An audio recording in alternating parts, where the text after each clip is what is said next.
The story of my Roman fountain project is probably a typical Brussels story in that it regards hope, failure, resources in different countries, lots of stimulus from expats, and ultimate success. In 2002, I began talking to an Italian club here in Brussels about sponsoring a photography show at the European Parliament. As 2003 was to be the International Year of Fresh Water, they requested me to take photos in Italy using water as my theme. Of all my photos, the Roman fountains were the best. Well, the show never came to fruition, but after a year of work and so many gorgeous photos, I just couldn't let the project die. So I approached Temple University in Rome, where I had spent my junior year as an art history major, and I asked them to host the show. They said yes, providing I had an exhibition partner. I immediately envisioned an architect working on a modern fountain. Happily, I found Maria Cristina Tullio, who was building a new fountain and square in the periphery of Rome. After 2 more years and lots of hard work, we finally had our show together at the Temple Gallery. I presented photos of the historical fountains in Rome, and Maria Cristina illustrated her project for the fountain and square. In other words, we covered the entire history of Roman fountain building from past to present. We also each wrote didactic explanations. I concentrated on how fountains evolved from simple devices conceived to distribute clean water to marvelous, elaborate works of art.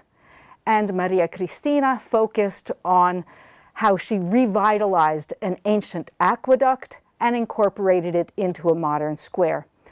Most of all, her new fountain established an element of harmonization with the historical fountains in Center City. Maria Cristina's fountain was inaugurated in 2006 by the mayor of Rome, and I was lucky enough to have shared the stage and to have photographed the event. Then later in 2008, Maria Cristina also used my photos to present her project at the Biennial of Landscape Architecture in Barcelona. The story doesn't end there, though. Back in Brussels, I continued to develop my fountain project. The great thing about this city is personal contact. I'm a member of Viewfinder's Photography Club, where I find the tools and the encouragement to improve my visual and technical skills. Observing the speakers at the British Decorative and Fine Arts Society, I learned how to apply photography to my academic interests to create slide lectures which are accessible and enjoyable to the public. As a member of the Foreign Academic Researchers of Belgium, I get feedback on my research and its applications. For instance, I'm here with you today thanks to the fact that you asked them for help to find an American researcher. While it is true that the fountains of Rome, is not exactly a new topic, I've organized my research in an original way. Fountain building is a minor art form, which is usually treated as an element of urban planning. Thus, the chronology follows the order in which the ancient aqueducts were restored. I instead have organized the fountains according to date of construction.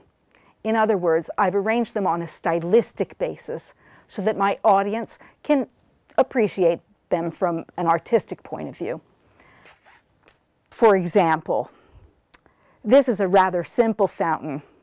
It is a Renaissance fountain because it is freestanding, geometrical, and has gargoyles. Baroque fountains instead are more intricate and feature human figures. A typical villa fountain of the epoch is even more fanciful because it has the figures and landscape elements and uses a woodland theme. At long last, the post-unification fountain breaks with the tradition of highly detailed work and marks a first step towards 20th century minimalistic design. There were many styles within the 20th century, but the fascist era was particularly interesting for its strangely austere and static fountains. Then finally, the modern fountain completely loses the purpose to distribute clean water and becomes a purely decorative element.